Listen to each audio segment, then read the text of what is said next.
बिस्मिल्लाहिर्रहमानिर्रहीम। अस्सलामुअलैकुम स्टूडेंट्स।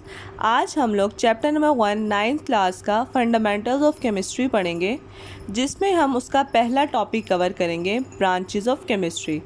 सबसे पहले ये जो चैप्टर स्टार्ट होता है इसमें इंट्रोडक्शन है। ठीक है, इंट्रोडक्शन में एज सच कुछ भी नहीं करना, तो सिर्फ एक केमिस्ट्री की डेफिनेशन है, तो हम लोग वहाँ से स्टार्ट करते हैं। Chemistry is the branch of science that deals with the study of structure, composition, properties and reaction of matter. This is called chemistry. तो आप 8th क्लास तक साइंस सब्जेक्ट पढ़ते आए हैं। इसी तरह साइंस सब्जेक्ट के डिफरेंट ब्रांचेस हैं, बायो, फिज़िक्स, केमिस्ट्री, जो कि अब आप 9th क्लास में पढ़ेंगे। तो साइंस की ये एक ब्रांच है केमिस्ट्री, जिसमें हम लोग स्ट्रक्चर का मतलब होता है कि किसी चीज़ की साख्त, उसकी शेप, उसकी ज्योमेट्री किस तरह की है। ये मैं आपको वाटर की एग्ज़ाम्पल दे के समझाती हूँ कि वाटर का स्ट्रक्चर हम लोग इस तरह से भी ड्रॉ कर सकते हैं और इस तरीके से भी वाटर का स्ट्रक्चर ड्रॉ कर सकते हैं। तो इसको हम लोग डिटेल में केमिस्ट्री के अंदर पढ़ते हैं। उसके बाद आता है कंपोजिशन। कंपोजिशन का मतलब होता है कि कोई भी चीज़ किन चीज़ों से मिलके बनी है। कोई मॉलिक्यूल है, कोई सब्सटेंस है, कोई कंपाउंड है, तो वो किन चीज़ों से मिलके बना है, वो उसकी कंपोजिशन होती है। वाटर की एग्जांपल देख लें, हमारे पास हाइड्रोजन और ऑक्सीजन से मिलके वाटर बनता है। उसके बाद बारी आती है प्रॉपर्टीज़। प्रॉपर्टीज़ का मतलब होता है खसूसियात। जैसे हम ह्यूमंस हैं, हमारी डिफरेंट जो है प्रॉपर्टीज़ हैं। लाइक अगर हम लोग फिज़िकली देखें तो हमारा वेट, हाइट, आई कलर, हमारा बोलने का अंदाज़, ठीक है, ये सारी हमारी प्रॉपर्टीज़ हैं। इसके अलावा आईक्यू, हम लोग जिस तरह से इंटरेक्ट करते हैं दूसरे लोगों के साथ, हमारी कम्युनिकेशन स्किल्स, तो ये सब हमारी प्रॉपर्टीज़ हैं। इसी तरह कोई भी मॉलिक्यूल या कंपाउंड होता है, उसका स्ट्रक्चर कैसा है, वो किस तरह दिखता है, या फॉर एग्ज़ाम्पल उसका बॉइलिंग पॉइंट, उसका मेल्टिंग पॉइंट, उसकी स्टेट किस तरह की है। जैसे वाटर है वो लिक्विड स्टेट में होता है, इस तरह से ये सब कुछ प्रॉपर्टीज़ में आ जाएगा। उसके बाद बारी आती है रिएक्शंस की। रिएक्शंस केमिस्ट्री में बहुत इम्पॉर्टेंट होते हैं। लाइक दो चीज़ों के मिलने से हमारे पास एक नई चीज़ का बन जाना, और कुछ कंडीशंस होती हैं जो हम इनको देते हैं, टेम्परेचर या प्रेशर और कैटलिस्ट वगैरह ऐड करते हैं। तो इन कंडीशंस के बाद हमारे पास दो सब्सटेंसेस मिलके एक नया प्रोडक्ट बनाती हैं। फॉर एग्ज़ाम्पल यहाँ वाटर का रिएक्शन लिखा हुआ है कि दो हाइड्रोजन के एटम से और एक ऑक्सीजन का एटम उसके साथ मिले तो हमारे पास वाटर मॉलिक्यूल बन जाता है। इस तरह अभी मैंने आपको बताया कि केमिस्ट्री साइंस की ब्रांच है। इस तरह केमिस्ट्री की फ़र्दर बहुत सी ब्रांचेस हैं, जिसको आज हम डिटेल में डिस्कस करेंगे। सबसे पहली ब्रांच है फ़िज़िकल केमिस्ट्री।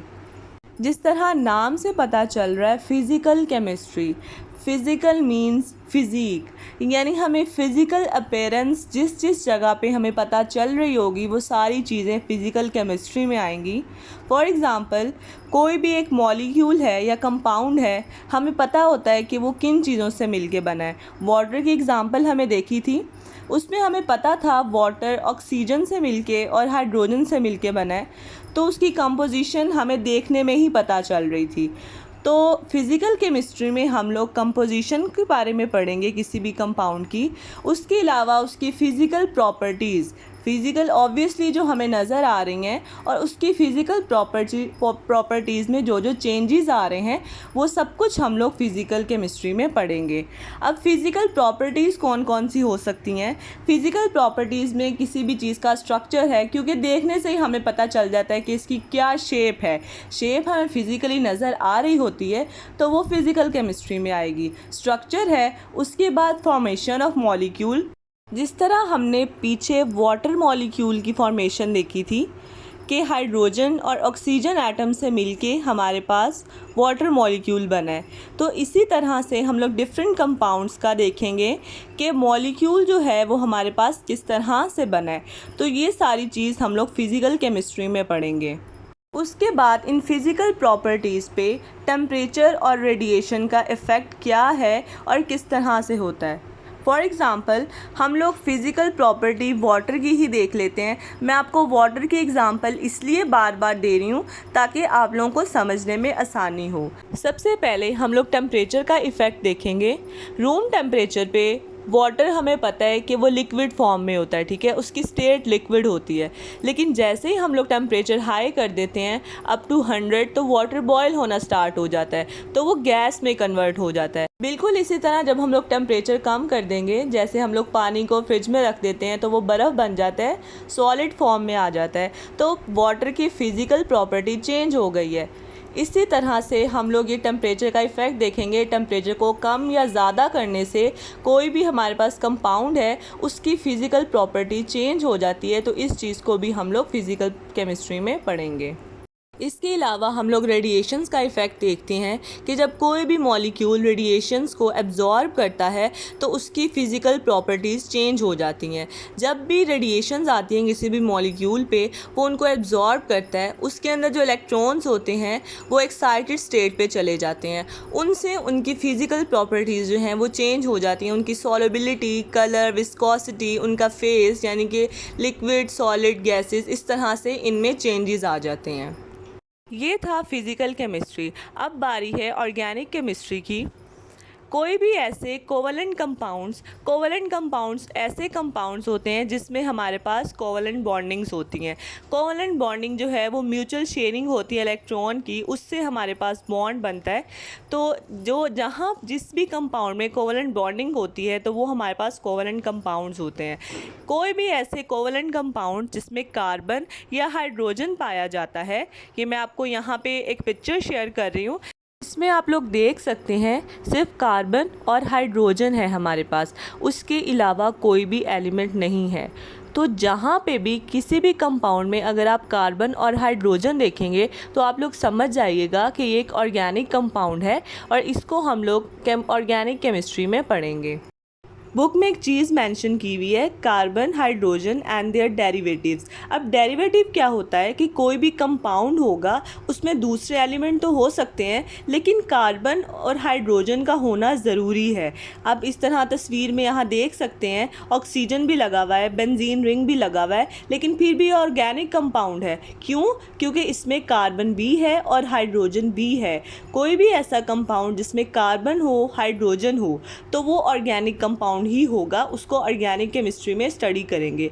तो कार्बन और हाइड्रोजन का होना मस्ट है। उसके अलावा कोई कंपाउंड है तो वो कार्बन हाइड्रोजन का डेरिवेटिव बन जाता है। तो चाहे डेरिवेटिव भी हो तो वो ऑर्गेनिक कंपाउंड ही कंसीडर किया जाएगा।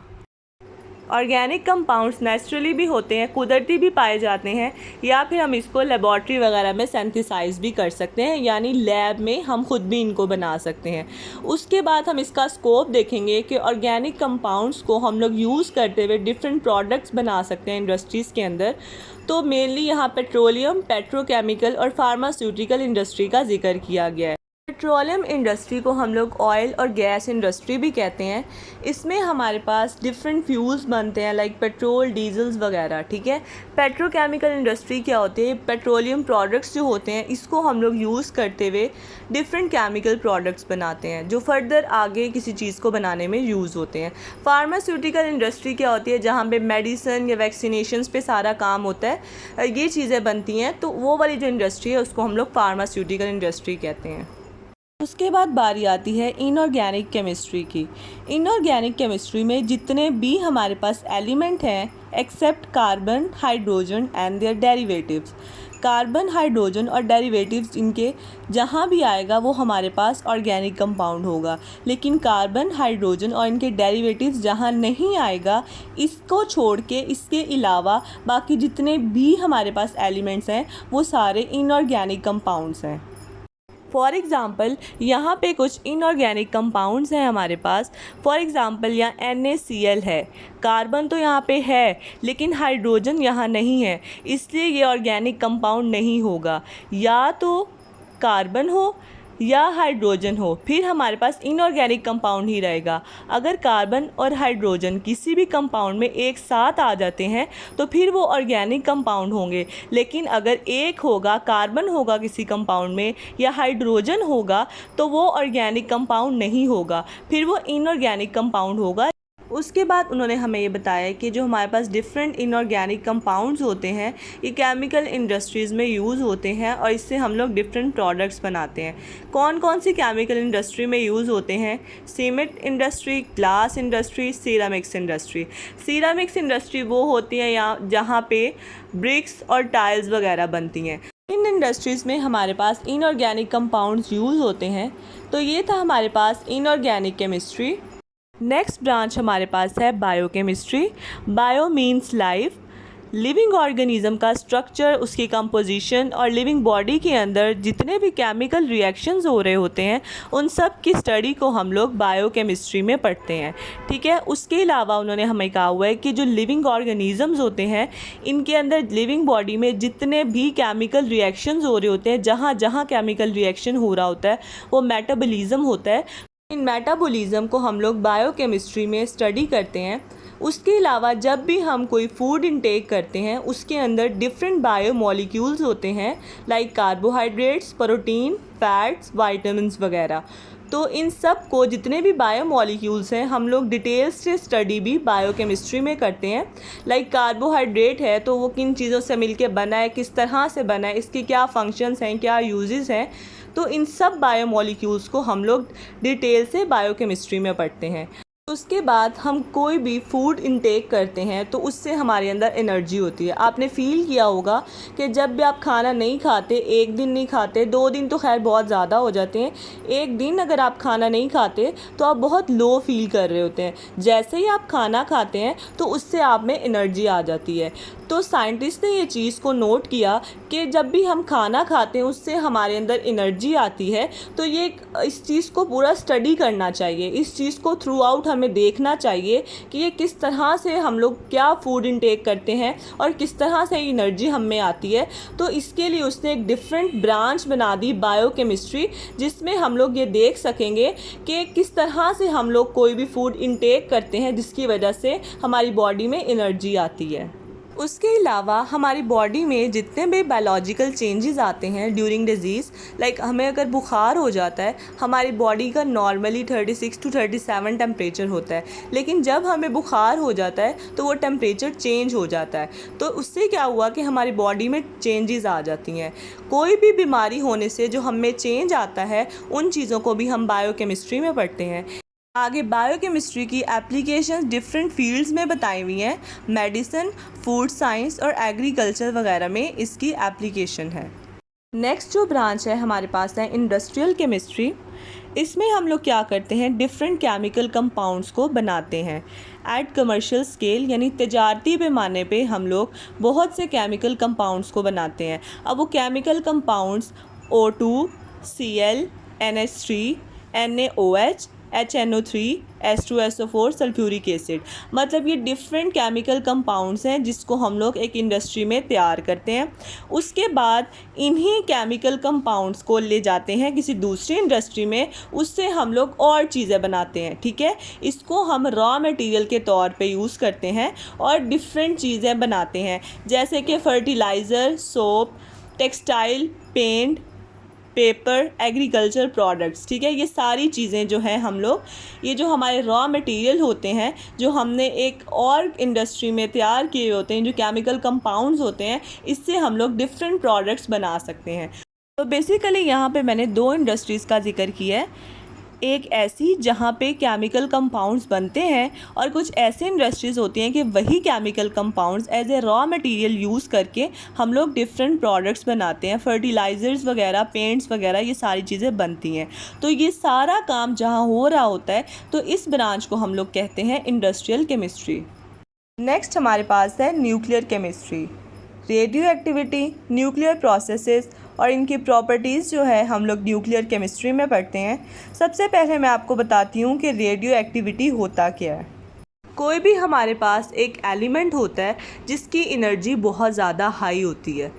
कोई भी ऐसी चीज़ जिसकी एनर्जी बहुत हाई होती है, हाई एनर्जी होती है, तो उसकी स्टेबिलिटी बहुत कम होती है, यानी हाई एनर्जी इन्वर्सली प्रोपोर्शनल है स्टेबिलिटी के।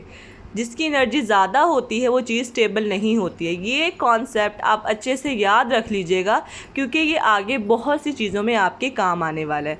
तो यूरेनियम हम लोग एक एलिमेंट ले लेते हैं, इसकी एनर्जी बहुत ज़्यादा होती है।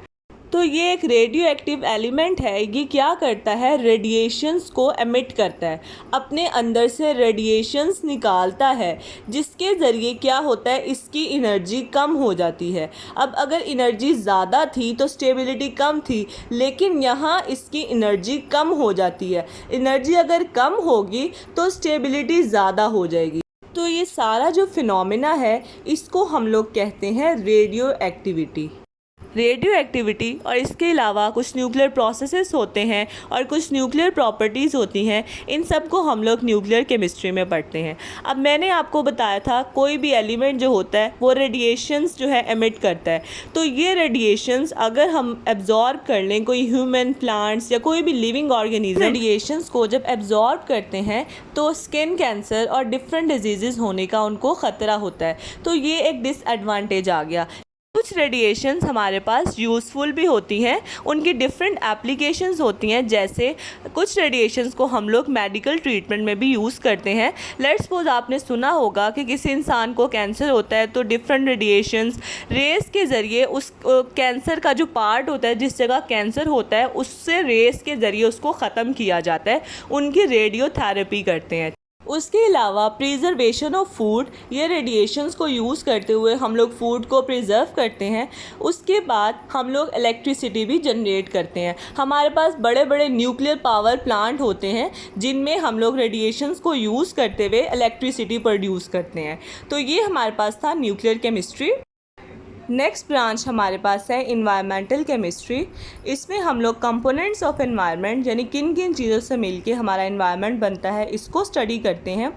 उसके अलावा ह्यूमन एक्टिविटीज़ से हमारे एनवायरनमेंट पे क्या इफ़ेक्ट होता है, जैसे कि ह्यूमन एक्टिविटीज़ मतलब हम लोग व्हीकल्स चलाते हैं, मोटरसाइकिल, बसेस वगैरह जो चलती हैं, उनसे जो हमारे पास पोल्यूशन होती है, नॉइज़ पोल्यूशन होती है, एयर पोल्यूशन होती है, वो हमारे एनवायरनमेंट को किस तरह से इफ़ेक्ट करती है। तो ये सारी डिटेल हम लोग एनवायरमेंटल केमिस्ट्री में पढ़ते हैं। उसके अलावा डिफरेंट केमिकल प्रोसेस के ज़रिए हम लोग अपने एनवायरनमेंट के अंदर इम्प्रूवमेंट लेके आते हैं, और ये कुछ ऐसे हम लोग प्रोसेस करते हैं, केमिकल प्रोसेस करते हैं, जो ह्यूमन एक्टिविटीज़ से पोल्यूशन होती है उसको भी हम लोग प्रोटेक्ट करते हैं, अपने एनवायरनमेंट को डिफरेंट तरह की पोल्यूशन से भी बचाते हैं डिफरेंट केमिकल प्रोसेस करके। और इन्वायरमेंटल केमिस्ट्री की कुछ अदर ब्रांचेस भी हैं, बायोलॉजी, जियोलॉजी, इकोलॉजी, सॉइल और वाटर। ये था हमारे पास इन्वायरमेंटल केमिस्ट्री। लास्ट ब्रांच हमारे पास है एनालिटिकल केमिस्ट्री। तो नाम से ही एनालिटिकल से पता चल रहा है कि हमने यहाँ पे एनालाइज करना है, किसी भी चीज़ को पहचानना है, आइडेंटिफाई करना है। मैं आपको एक बहुत ही सिंपल एग्जांपल देती हूँ। लेट्स सपोज हम लोग एक फ्रूट चार्ट बनाते हैं, उसमें डिफरेंट फ्रूट्स हैं। अब मैं आप लोगों को कहूँ कि उसमें आप मुझे बताएं कि एप्पल कितने हैं, कितनी क्वांटिटी में है और कहाँ हैं। आपको मैं फ्रूट चार्ट दूँगी और आपको पता होगा कि यहाँ एप्पल है, ये पोर्शन एप्पल का है, उसको आप लोग एनालाइज करेंगे और उसको सेपरेट कर देंगे। सेम इसी तरह से ही हमारे पास डिफरेंट कंपाउंड्स का एक मिक्सचर होता है, उसमें हमने किसी भी एक चीज़ को आइडेंटिफाई करना होता है और उसको हम लोग सेपरेट करते हैं। एनालिसिस हमारे पास दो तरह की होती है, क्वालिटेटिव और क्वांटिटेटिव एनालिसिस। क्वालिटेटिव में हम लोग आइडेंटिफाई करते हैं सब्सटेंस को, कोई भी चीज़ पहले हमने आइडेंटिफाई करनी होती है कि वो उसमें मौजूद है हमारे मिक्सचर में या नहीं है। उसके बाद क्वांटिटेटिव एनालिसिस, हमने देखना होता है मौजूद तो वो है वो चीज़, लेकिन कितनी तादाद में है, उसकी अमाउंट कितनी है कंपोनेंट की, तो वो चीज़ हमारे पास क्वांटिटेटिव एनालिसिस में आ जाएगी। उसके बाद मैं आपको काफ़ी देर से एनालिसिस का बता रही हूँ और सेपरेशन का कह रही हूँ, तो ये सब होता किस तरह से है। इसके लिए हमारे पास डिफरेंट टेक्निक्स होती हैं और डिफरेंट इंस्ट्रूमेंट्स होते हैं जिसके ज़रिए हम लोग एनालिसिस करते हैं और सेपरेशन करते हैं।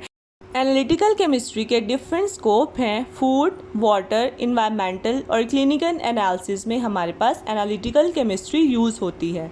तो ये था हमारा आज का टॉपिक। आई होप कि आपको सारे पॉइंट्स अच्छे से क्लियर हो गए होंगे। लेकिन अगर आपको कुछ समझ नहीं आया तो आप कमेंट बॉक्स में मुझसे क्वेश्चंस कर सकते हैं। उसके अलावा मैंने यहाँ पे पूरी पिक्चर शेयर कर दी है, इसका स्क्रीनशॉट लेके मैंने पॉइंट्स बनाए हुए हैं छोटी छोटी चीज़ों के, जिससे आपको मज़ीद याद करने में आसानी होगी। वीडियो अच्छी लगी हो तो इसको लाइक कीजिएगा, चैनल को सब्सक्राइब और अपने दोस्तों के साथ शेयर कीजिएगा।